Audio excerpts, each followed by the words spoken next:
Hey everybody, it's Marina, and today I'm going to share with you 5 things to do before you migrate into a new bullet journal in the beginning of the year. Hey everybody, it's Marina, and it's the end of the year, and it's time for a lot of us to migrate into new bullet journals. So I've told you guys before, my bullet journals generally last about 6 months. So this is, I guess, between June, or the end of June, or the beginning of July, I suppose, to the end of December. So when I do migrate into a new bullet journal, I do go through 2 bullet journals at once, just to make sure I don't have anything left behind, and that everything that needs to get migrated gets migrated properly. The first thing you should do at the end of the year is pat yourself on the back. You have a whole nother year under your belt and you've accomplished a lot. And even if there's a whole bunch of things on your list that you didn't get done, that is okay. Life goes on. And those are things you can always get done later. So just think of it as those goals will be migrated into next year. Or if you don't need to do those things anymore, just take them off your list. The second thing you should do is go through your table of contents. So for me, I always end up having empty pages throughout my bullet journal, so that's another thing, is you want to make a list of empty pages to fill. Because for me personally, I always have little things that I can shove in random corners of my bullet journal, so having a little list of where I can shove those things is super easy instead of having to thumb through constantly. So a good example of that is on this page. It was originally a thrift store list, but I did not like the way it looked, so I made a new one, and I just never covered over this one. So I feel like throughout the year I always find these magazine pages or spreads that I really like, and I never really know what to do with them. So I figure, hey, this is some way that I can keep them and have them as a reference for like, oh, this is what I'm interested in this period of my life. This is the design aesthetic that appeals to me.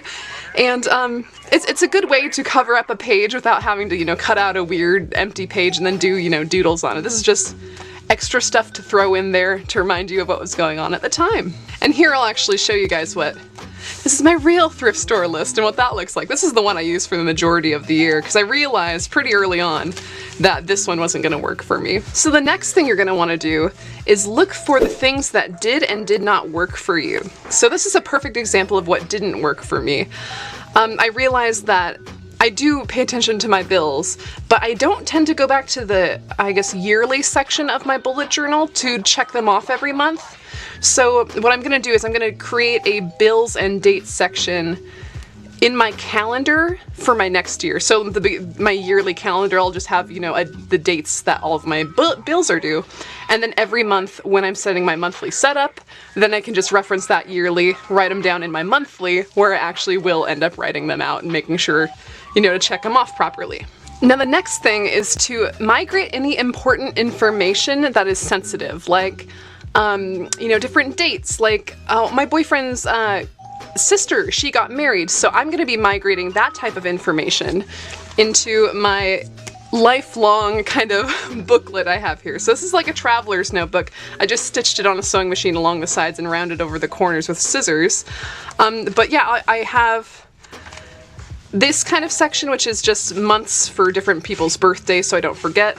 And then I'm going to create a 2017 page in here where I can just put, okay, what are the important dates, what happened, and just kind of an overview of what happened in 2017. And then this next page is going to be 2018. So this really is going to be a lifelong term thoughts through the years type thing. But that way I won't have to go through every bullet journal wondering when the date of that was. So the next thing is to print out a label for your bullet journal for the spine, and then just add it to the collection of bullet journals you have so it's categorized and organized. Anyway, that's it, you guys. Thank you so much for watching, and if you enjoyed this video, please consider subscribing. I put out new videos all about bullet journaling most of the time. Anyway, I hope you guys have a good new year. Bye!